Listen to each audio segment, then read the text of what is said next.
Russia has launched a fresh propaganda strike. Foreign Minister Sergei Lavrov torched President Zelensky, branding him a circus act. He claimed the Ukrainian leader only wants a stage to perform on, rather than a real peace deal.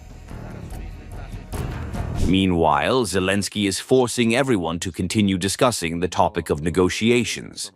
He says, first a truce, then a meeting. No preconditions. The only intention is to put on another circus act.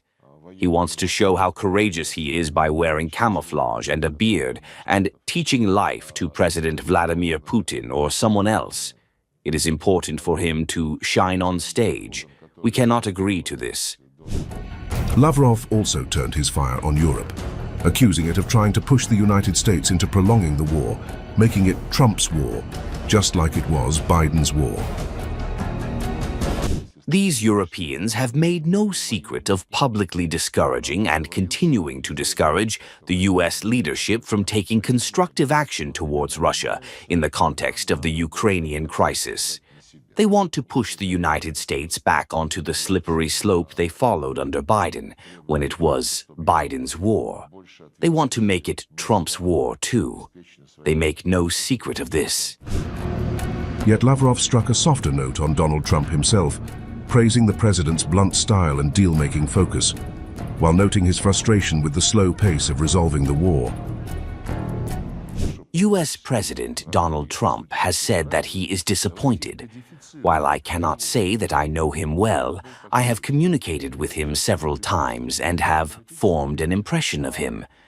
It seems to me that his disappointment is partly due to his desire for quick solutions. He constantly emphasizes the global conflicts that have lasted for decades and in which he has tried to play a positive role. He believes that these conflicts can be resolved quickly. This may be possible in some cases, but hardly in others. That disappointment came into full view in England. At a joint press conference with Prime Minister Keir Starmer, Trump admitted that President Putin had really let me down. The one that I thought would be easiest would be because of my relationship with President Putin, but he's let me down. He's really let me down. It was going to be Russia and Ukraine, but we'll see how that turns out. But that turned out to be, I thought it might be among the easiest of the group, but we had settled just about every conflict. Trump boasted of solving 7 wars during his term, but conceded Ukraine is proving far tougher. He insisted peace would eventually come, even as he expressed deep frustration at Putin's role. But you never know in war. You know, war is a different thing. Things happen that are very opposite of what you thought. You thought you were going to have an easy time or a hard time, and it turns out to be the reverse. Zelensky, meanwhile, countered Lavrov's insult with action. Touring outposts in Donetsk alongside his commander-in-chief, Oleksandr Syrsky, the Ukrainian leader declared his forces had liberated 160 square kilometers of territory and captured nearly 100 Russian prisoners.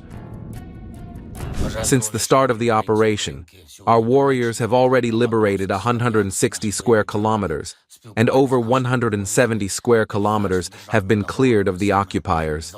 We have significantly replenished our exchange fund. We already have almost 100 Russian prisoners, with more to come. 7 settlements in this direction have already been liberated, and 9 more cleared of Russian presence. Zelensky went further, claiming Russia had lost 200 to 500 troops, including 100 to 300 killed, in Ukraine's latest counter-offensive. His frontline presence was a direct rebuttal to Moscow's claims that he was only acting for show. Russian losses just since the start of this counter-offensive in the Pokrovsk area alone in these past weeks are already more than 2,500, of which over 1,300 Russians have been killed. Ukraine is rightfully defending its positions and its land. For Moscow, Zelensky remains a circus act. For Kyiv, he is the wartime president on the front lines. And for Donald Trump, Putin is no longer a trusted partner, but a leader who has let him down. 3 clashing narratives, propaganda, diplomacy, and battlefield reality, now collide in the struggle over Ukraine's future.